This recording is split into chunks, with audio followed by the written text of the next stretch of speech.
महाराष्ट्र के सबसे महत्वाकांक्षी प्रोजेक्ट में से एक समृद्धि महामार्ग के कंस्ट्रक्शन साइट पर बड़ा हादसा हुआ है। उस हादसे में 17 लोगों की मौत हो गई है। घटना बीती रात करीब 10:30 बजे के आसपास हुई। महाराष्ट्र के थाने जिले के शाहपुर तालुका के पास यह गांव है और एक गांव के पास ही समृद्धि महामार्ग का कंस्ट्रक्शन साइट है और इसी जगह पर यह हादसा हुआ। तस्वीरों में आप देख सकते हैं कंस्ट्रक्शन साइट पर एक बहुत बड़ा क्रेन जो कि ब्रिज के निर्माण कार्य में इस्तेमाल हो रहा था। ये क्रेन और साथ ही साथ 2 पिलर के बीच बना हुआ गर्डर ढह गया और इसकी चपेट में लगभग 20 से अधिक लोग आ गए। 17 शवों को निकाला जा चुका है, जिन्हें पोस्टमार्टम के लिए जिनके शवों को भेजा जा चुका है। साथ ही साथ कुछ अन्य दबे हुए लोगों की तलाश की जा रही है और 3 लोग घायल हुए हैं जिनको अस्पताल में इलाज के लिए भर्ती कराया गया है। बीती रात 10:30 बजे के करीब यह हादसा हुआ। जब यह हादसा हुआ उस वक्त इस क्रेन को शिफ्ट करने का काम किया जा रहा था। सबसे पहले समझिए कि आखिरकार काम क्या हो रहा था। आप देख सकते हैं ये समृद्धि महामार्ग की तीसरे फेज का काम यहाँ पर चल रहा था और आप इन 2 पिलर के बीच में इन 12 छोटे छोटे गर्डर्स को देख सकते हैं। इस प्रकार से एक पूरे पिलर का निर्माण किया जाता है। 2 पिलर के बीच में एक पूरे ब्रिज का निर्माण किया जाता है और इसी क्रेन की मदद से, जो नीले रंग का क्रेन ढह के गिर गया है, इसी क्रेन की मदद से इस प्रकार से ब्रिज का निर्माण किया जाता है। यही काम अगले 2 पिलर के बीच में हो रहा था। इन 2 पिलर के बीच में गर्डर का काम पूरा हो चुका था और इस नीले रंग के क्रेन को अगले पिलर पर शिफ्ट किया जा रहा था। अगले पिलर पर शिफ्ट करने के लिए इस क्रेन को मूवमेंट किया जा रहा था और जब इस क्रेन को मूवमेंट किया जा रहा था तभी बड़ा हादसा हुआ। तकनीकी गलती हुई और इस तकनीकी गलती की वजह से यह क्रेन गिर गया। आप देख सकते हैं ये जो 2 पिलर है, इस 2 पिलर के बीच में भी 12 गर्डर का एक ब्रिज तैयार हो चुका था और इस क्रेन को अगले पिलर पर शिफ्ट करने का काम किया जा रहा था। तभी ये बड़ा हादसा हुआ और देख सकते हैं एक बड़ा क्रेन ढह गया। इसके नीचे जो गर्डर था वो भी गिर गया और नीचे काम करने वाले मजदूर और साइट इंजीनियर इसकी चपेट में आ गए।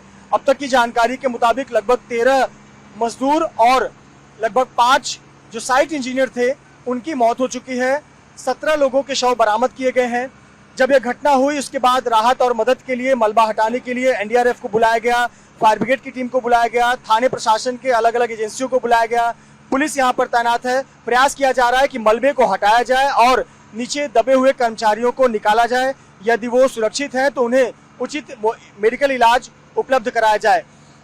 17 शवों को निकाला गया है। बताया जा रहा है कि 3 मजदूर अभी भी मलबे के नीचे दबे हुए हैं और साथ ही साथ 3 लोग जो घायल हैं उन्हें अस्पताल में भर्ती कराया गया है।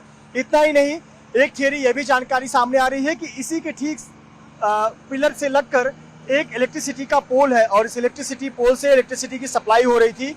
जब ये क्रेन में मूवमेंट हो रही थी उस वक्त ये भी एक थियरी सामने आ रही है कि इस इलेक्ट्रिसिटी पोल का वायर, तार इसकी चपेट में आ गया, जिसकी वजह से भी यह हादसा हो सकता है। इस प्रकार की भी एक थियरी है। हालांकि ये तमाम पहलू, तमाम विषय जांच के हैं। इसके लिए एक एजेंसी बनाई गई है जो इस पूरे मामले की जांच करेगी। एक पूरी कमेटी इस पूरे मामले की जांच करेगी, पता लगाएगी कि आखिरकार वजह क्या है इस हादसे की। लेकिन इस हादसे में 17 लोगों की मौत हो गई है। 3 अभी भी मलबे के नीचे दबे हैं। मलबे को हटाकर उन्हें निकालने का प्रयास जारी है। महाराष्ट्र के मुख्यमंत्री एकनाथ शिंदे ने घटना पर दुख जताते हुए मृतकों के परिजनों को 5 लाख रुपए का मुआवजा देने का ऐलान किया है। प्रधानमंत्री नरेंद्र मोदी आज पुणे में हैं। उन्होंने भी इस घटना पर खेद जताया है और मृतकों के परिवार को 2 लाख रुपए का मुआवजा और घायलों को 50,000 रुपए मुआवजा राहत राशि देने का ऐलान किया है। फिलहाल आप देख सकते हैं तमाम एजेंसियां राहत के लिए यहाँ पर मौजूद हैं। थाने प्रशासन यहाँ पर मौजूद है, फायर ब्रिगेड यहाँ पर मौजूद है, एनडीआरएफ की टीमें यहाँ पर मौजूद हैं। प्रयास यही किया जा रहा है कि सबसे पहले तो मलबे को हटाया जाए, इस डेब्री को हटाया जाए और नीचे यदि कोई फंसा है तो उस मलबे में से उसे निकाला जाए।